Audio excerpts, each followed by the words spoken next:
starts with a big football game in the 1958 FIFA World Cup. It's Brazil versus the USSR, and there's a massive crowd all hyped up for the match. But the commentators aren't being nice. They're dissing Brazil's playing style. Meanwhile, we get a peek into Brazil's locker room, where we meet Pele, the youngest player ever in the World Cup. Following then, the scene turns to 8 years earlier, where we observe a bunch of children shining shoes and eager to play football. Because of the poor living conditions, the youngsters don't have a real ball to play with. As a result, they steal some clothing from their neighborhood and put them into socks to form a ball. Soon, the gang begins playing with the self-made ball, kicking it from roof to roof, not letting it touch the ground. Despite the ball being too heavy, the kids play with it with ease and elegance, but the game ends in a dirty puddle. Later, one of the children playing football, Deco, makes up a story to his mother that he fell into a river while walking his younger brother Zoka home. But Zoka eventually lets it slip, saying, "But you are playing football!"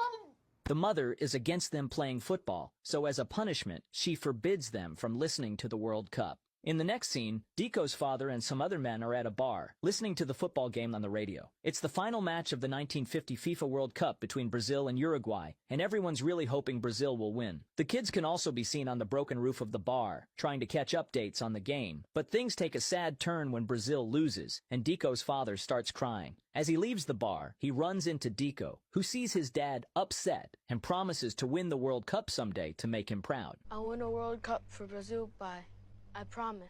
The next day, Deco's mother takes him to her job at a big mansion to help clean the floors. She tells him about how his dad's football dreams were shattered after he got injured. They paid him nothing and dropped him as soon as he hurt his knee. No insurance, no severance. You think your father wanted to be a janitor, spend the rest of his life scrubbing toilets? She's worried about Deco getting hurt too, which is why she doesn't want him to play football. As soon as she steps out of the kitchen, a group of rich boys arrive and start talking about an upcoming tournament. They mention that a famous football manager, Waldemar de Brito, will be there, scouting for players for the renowned football club called Santos. The rich boys excitedly imagine themselves as famous football players. Deco attempts to join their conversation and mentions the name of a local football player, Bailey, but mistakenly says Pele. "And I'll be like Mazzola." And I'll be like Pele! The other boys mock him and start teasing him with the name Pele. "Who the heck's Pele?"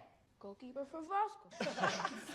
Bele, imbecile. His name's Bele. We can call this boy Pele. Then, the team captain, Jose, kicks the ball and knocks over Deco's bucket. Just then, Deco's mother returns and apologizes for her son's behavior, even though he wasn't to blame. Before leaving, Deco grabs a piece of newspaper brought by the boys, which mentions the football tournament. Deco gathers his team to play in the tournament. However, his brother reminds him of his promise to shine shoes today. Despite this, Deco remains persistent. They approach the organizers and enlist themselves in the tournament. At first, they struggle to use a real ball, which is much lighter compared to their self-made ball. Why does it go so far? It's full of hair! However, eventually, the team starts adapting to the new conditions. They make a self-made uniform from bed sheets. Wait, you knit these?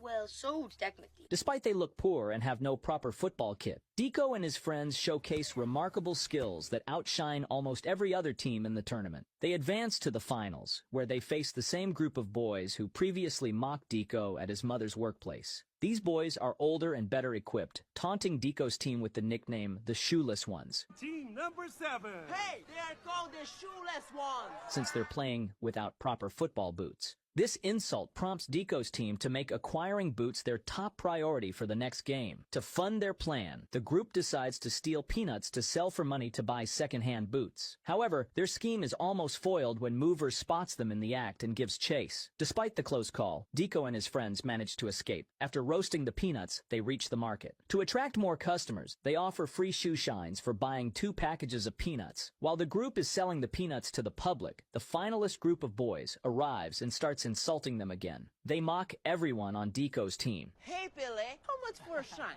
Don't call me that, "Or what?" or you got problems! "Who, Fatty and his sister?" Hey, Yuri's not a girl! "Then why is he needing 4 ice?" Deco gets angry at their insults and hits the leader, resulting in a fight between the two groups. Deco's father observes this, but does not intervene. At home, Deco's mother confronts him about the bruises, to which he lies that his teacher beat him. His mother becomes angry with the teacher and is willing to visit the school tomorrow to talk to his teacher. In order to help his son, Deco's father volunteers to talk to the teacher the next day. The next day, when the mother left for work, Deco's father walks him to the tournament and